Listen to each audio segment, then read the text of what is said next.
Welcome to the Servant Leaders Mindset Podcast, where we are transforming lives through servant leadership. Hey, everyone. Welcome to the show. Today, I'd like to introduce you to my very special guest, Mr. Robert Hunt. Robert is known as the accountability guy, and he has recently co authored a book titled Nobody Cares Until You Do. He is a business owner in the Dallas Fort Worth, Texas area and helps leaders remove the stumbling blocks that keep them from being their best.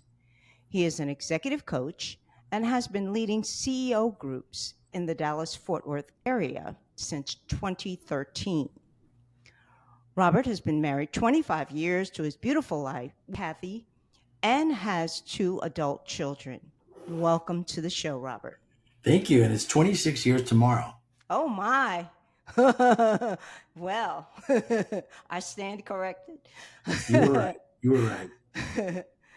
So first, I like to congratulate you on the book. The book is an excellent read. I don't usually endorse books on the show, but this is a good one. Oh, And thank you. so I encourage everyone to go out and read this one. So I'd like to start by asking you, what does it mean to be accountable in life? Yeah, the simplest definition of accountability is you own it. We make it too complicated, but the point is that in life, when you face the fact that you're accountable to something, you have a choice. Do I want to own that or not? And most people are comfortable making excuses that they're not even aware of are holding them back as a victim. But we outline in the book because we want you to understand you're at that turning point where you decide what you do about something, and if you choose to stay a victim, you can be one, and the world will play along with you quite well. But if you really want the life that you really want, it's going to require that you own it, and that's what accountability is. Good. So you use this concept in the book about trying to climb a mountain in order to teach leaders how to become more accountable. I loved this metaphor because in the book, the reader works their way through various stages of accountability until they reach the peak of that mountain. So I'd like to ask you about the first stage, unawareness, at the bottom of the mountain.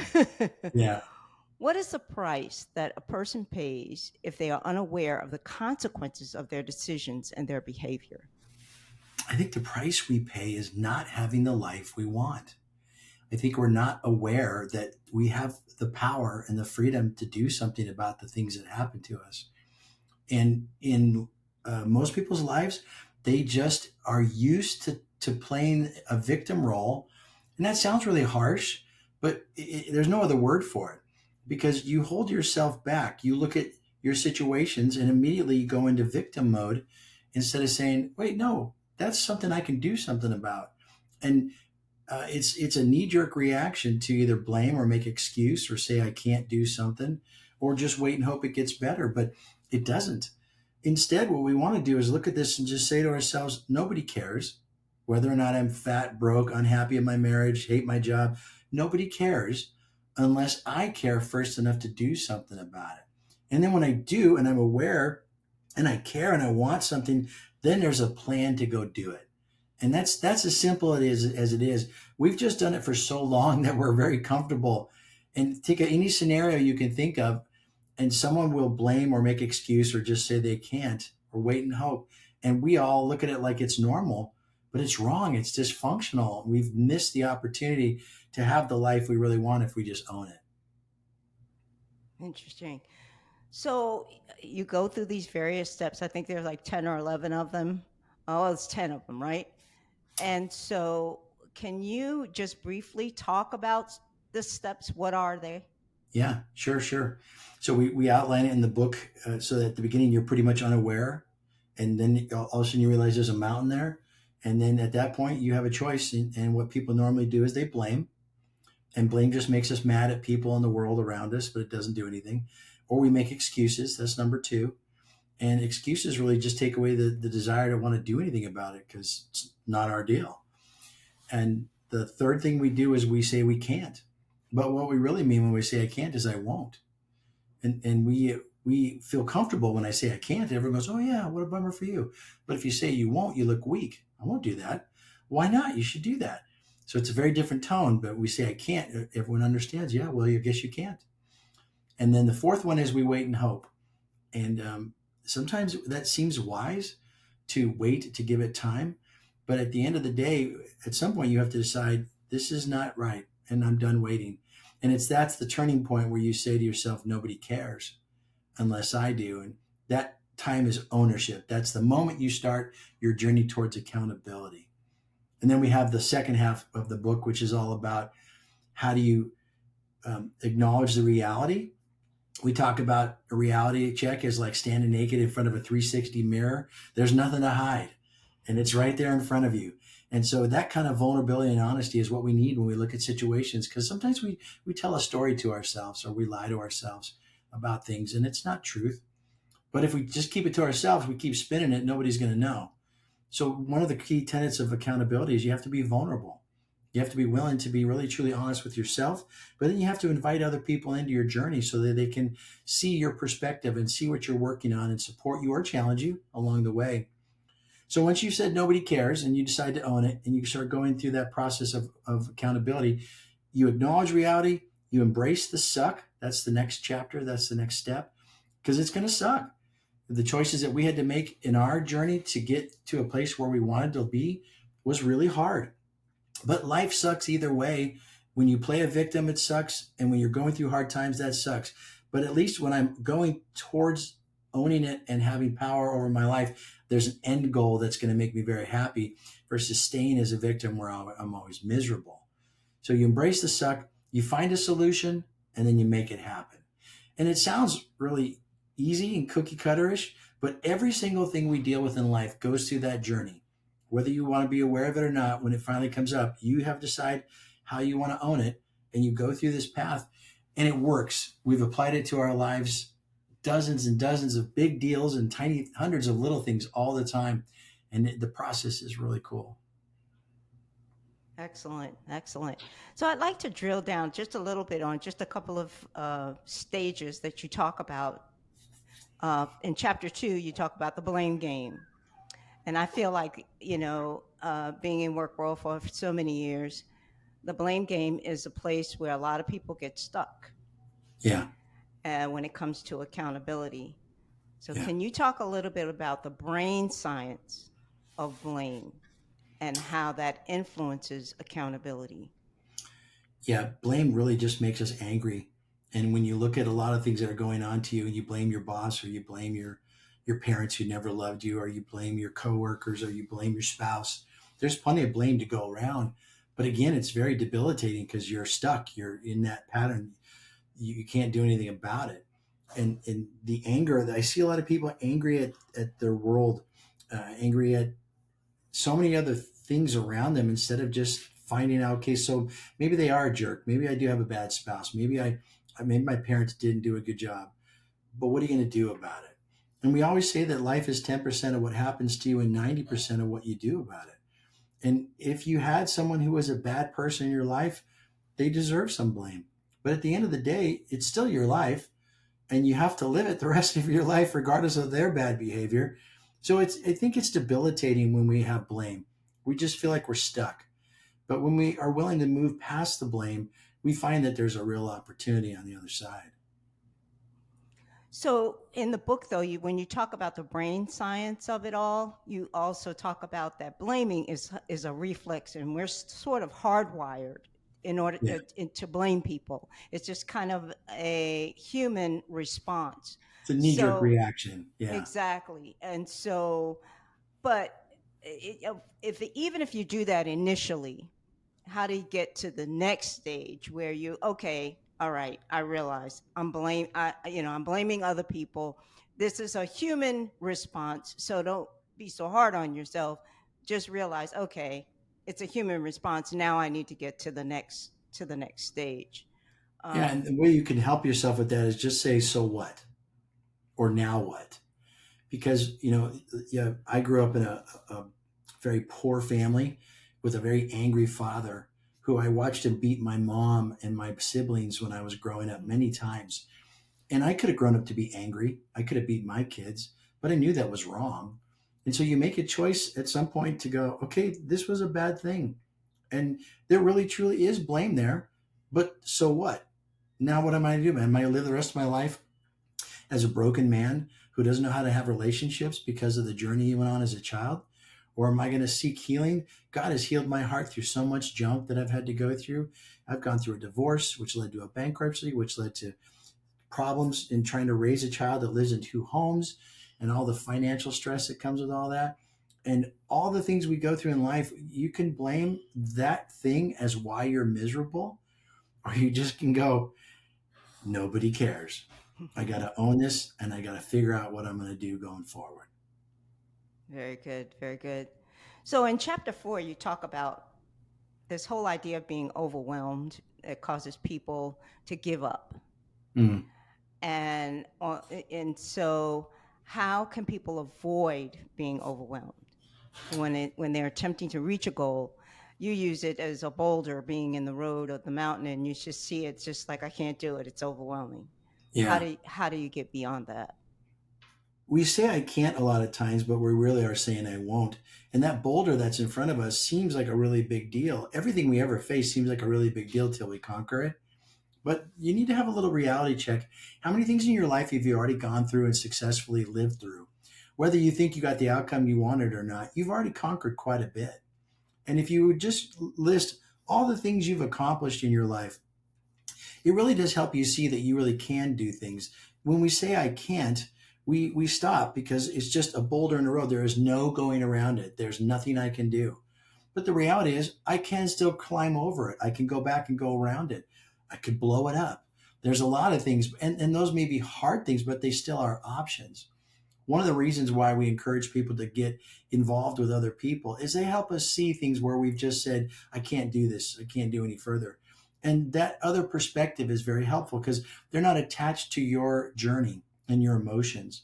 And we have a lot of unconscious bias that affects the way we see things based on our journey. What have I gone through before? And you've done this and it didn't work out. You see all these things and you just say to yourself, I can't. But it's never I can't. It really, really rarely is I can't. It really is I won't. And so if you've exhausted everything, it's pretty rare. But sometimes if you take it to other people and you share your frustrations, your challenges, they'll say, well, I did this. People have a lot of opinions. You don't need their opinions, but you can learn from their experiences. Experiences are never wrong. They can say, I did this and it didn't work. And they can say, I did this and it worked. But either way, it's still just their experience, and you can factor that into your perspective to give you another way around that boulder. Very good, very good. So we talked about the cost of being unaccountable. And you talked about the just one overall overriding benefit that you live a better life. But I like the whole in the book. You come up with this tool that's a wheel, and you sort of force the reader to look at all the different aspects of their lives, their personal lives as well as their work life. Yeah. Most people, when they think about accountability, they're thinking about work life mostly, I think. But what about, the personal parts of our lives and you talk about this whole idea of satisfaction. So you make that person write those things down and address every area of their life that they feel like they're not being accountable. Can you talk a little bit about that? Yeah, the whole reason we have the assessment on there is because until you declare to yourself honestly what you think, there's nothing to go work on.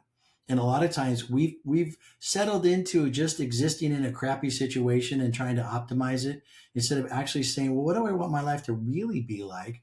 We don't allow ourselves to dream anymore. We don't think we can have a better anything. Well, this is as good as my marriage is going to get. This is as good as my relationship with my kids is ever going to be. This is as good as a career I'm ever going to have. And that's not true. It's all you know so far. But it starts by you acknowledging honestly where you're satisfied or not in your personal and your professional life. That's what those wheels are for. And then when you look at that, then you go, okay, so why are you not satisfied? And it's the why that helps us see where we blame or make excuses or say I can't or just wait and hope it gets better. And when we recognize that we're using some victim mindset, we can choose one of those areas and go, okay, I'm not going to do that anymore. I'm going to own it. and I'm going to go start a journey for it. And we can walk through the acknowledged reality, embrace the suck, find a solution, and make it happen for each of those areas of our lives. And we tested this in our own journey as we, long before we wrote the book, was watching the tough decisions we had to make. And we outlined many of those in the book, like selling our home and starting over.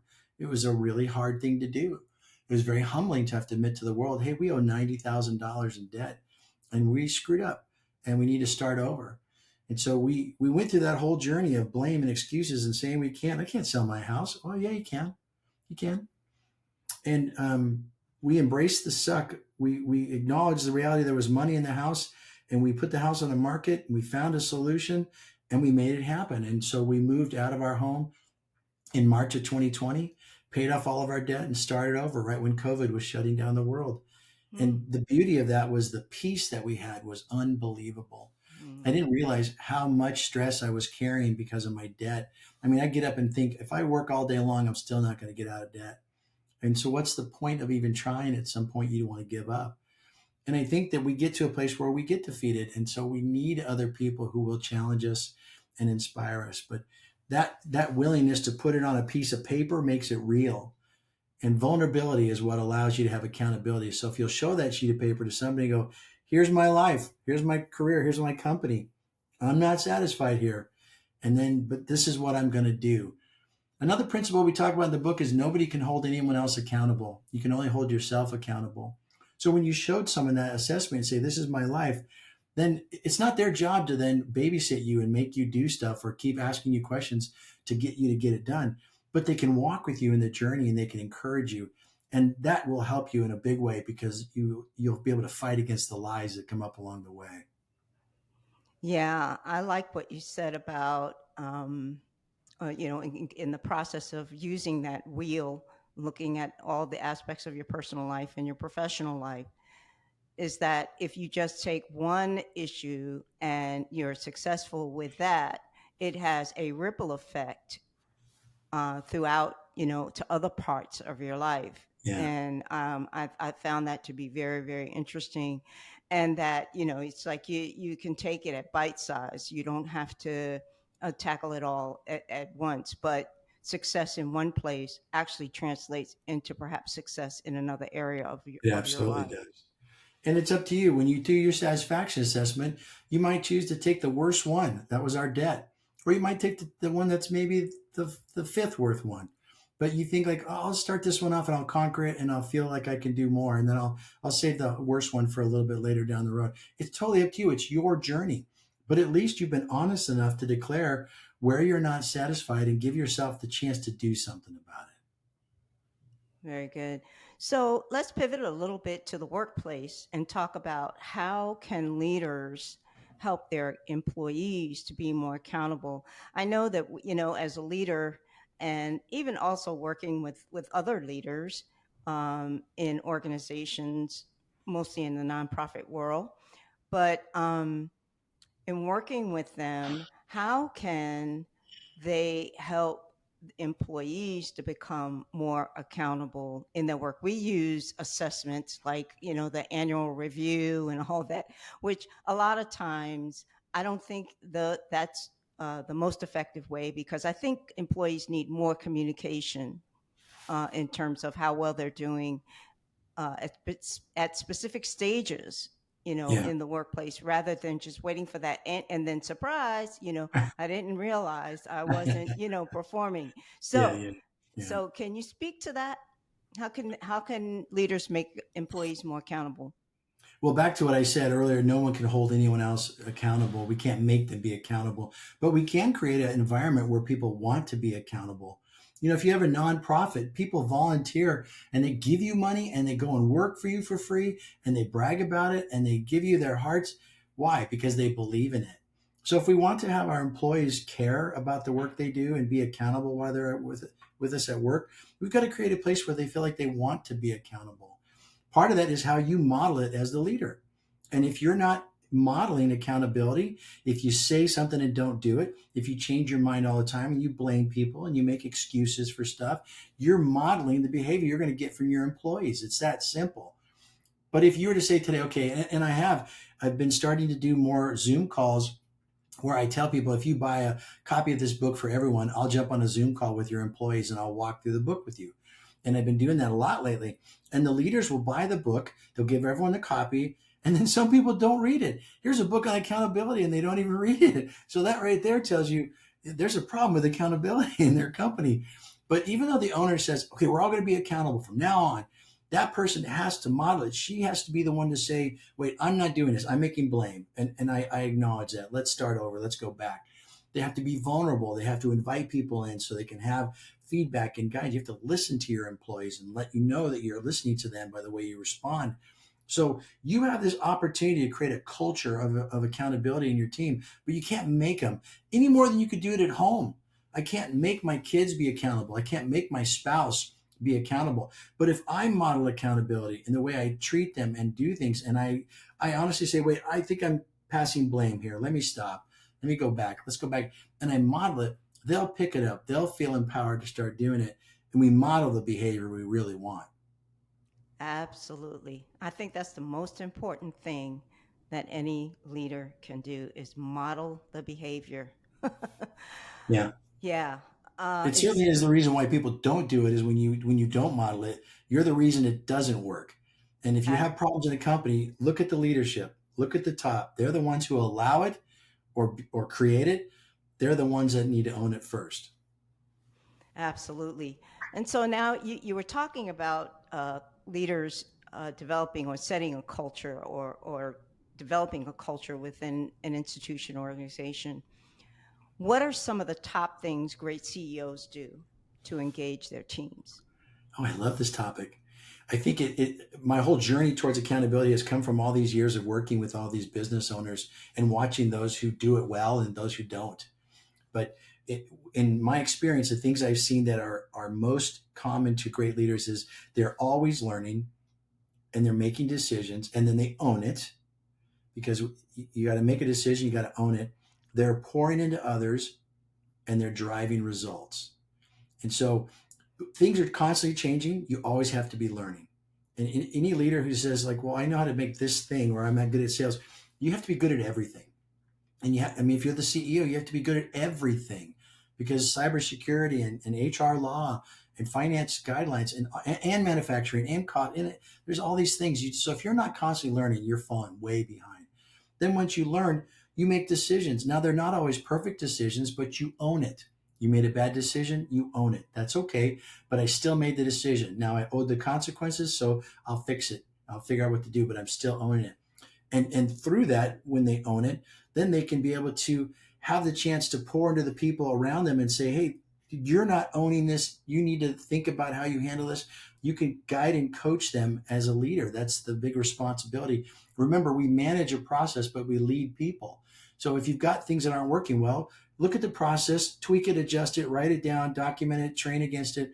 That's a process. But your job as the leader is to coach and listen and help and build that culture that you're looking for. And at the end of the day, they're driving the results. They're not doing the work. They need to be the one who says, my team should be going here. We're going here in the future. And they're leading ahead. And most great leaders will have a vision of a world they'll never see, but their team will. They'll create a place where they can carry on the tradition long after you're gone. But that requires that you're constantly pouring into them and that you're taking the time to watch them as they do things so they do the work that drives the result, not you do the work. If you're the most important employee, your company is really risky because if you have a heart attack and die, everybody's screwed because everything was going through you and we're not ready to take over and run, at least not well.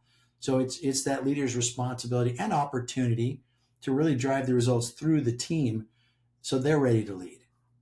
Absolutely. Absolutely. And giving workers autonomy so that when you're not around, they will carry out what you want them to carry out.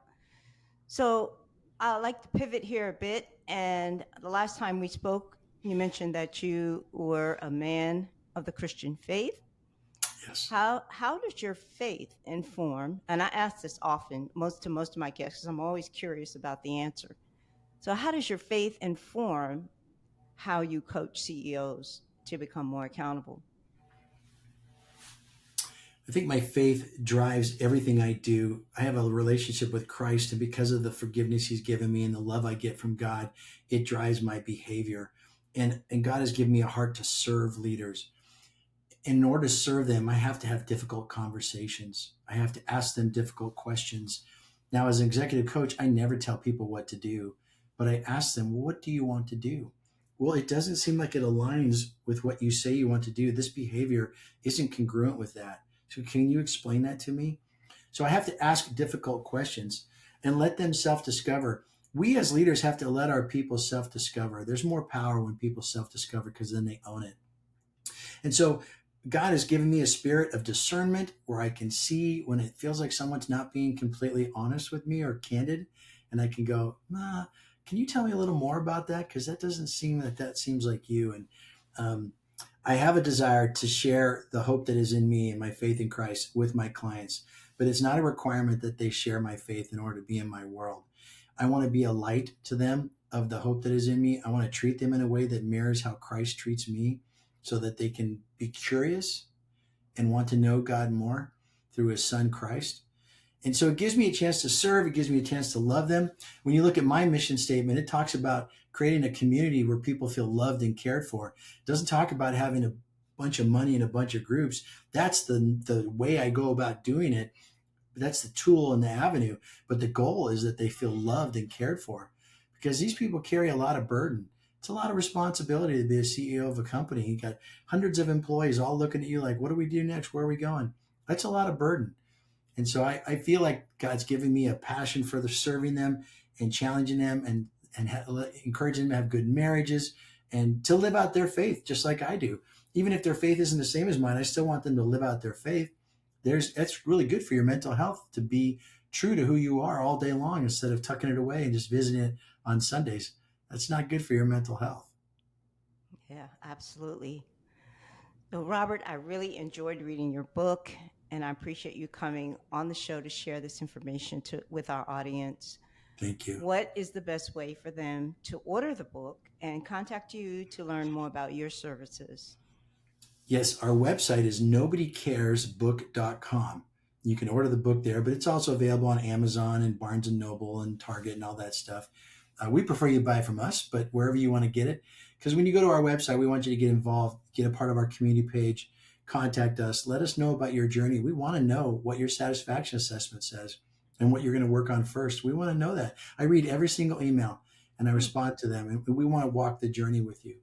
So you can reach us there. For your podcast, I created a specific website, nobodycarespod.com. And if you put in the keyword servant leader in the comment section, I'll mail a copy of my book to you for free. Oh my goodness, Because, what a wonderful surprise. Thank you. yeah, it's my Thank you. pleasure. For the first two people who fill that out, I'll send it out to them at my cost. As long as you'll really read it, as long as you'll take the assessment and you really apply it to your life, it would be my joy to give you the book. Wow, that's really a blessing. Well, thank you so much. We'll end the interview here, and thank you once again for being a guest on the show. Thank you. It's been nice.